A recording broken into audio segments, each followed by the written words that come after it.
I can understand where you're coming from. And I think it's clear that people grapple with some deep and complex feelings about the idea of choice in these situations. The way we talk about suicide can have a profound impact both on those who struggle with suicidal thoughts and on the loved ones that they leave behind. From a psychological and scientific perspective, suicide isn't quite as simple as making a choice in the way that we think of other decisions.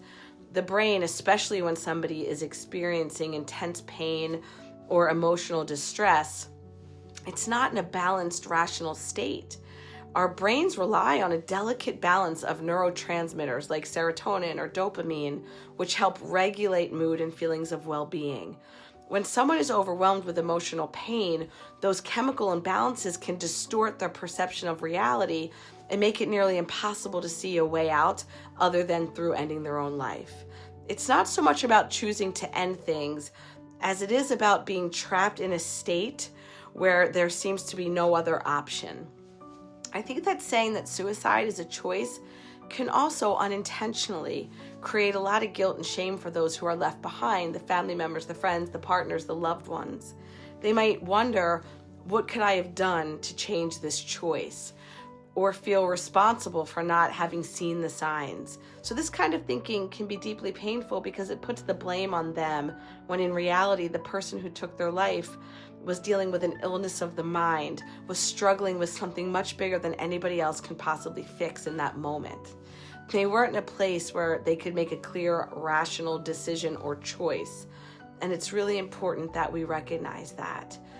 In these discussions, I think it's also crucial to approach the topic with compassion and understanding while also recognizing the complexities of mental health.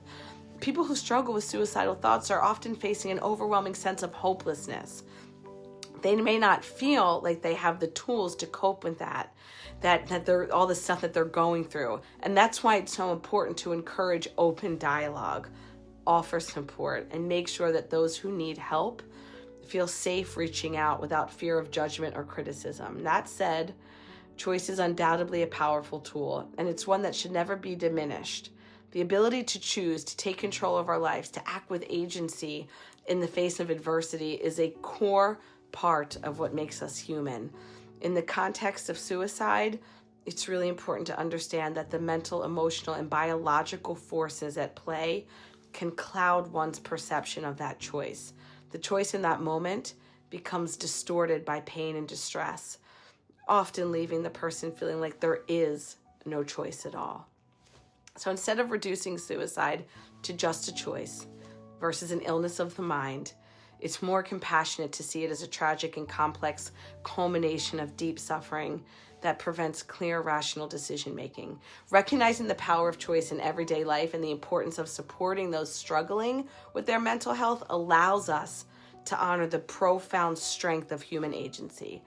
But it also reminds us to approach conversations about mental health and suicide with kindness, understanding, and a whole lot of care.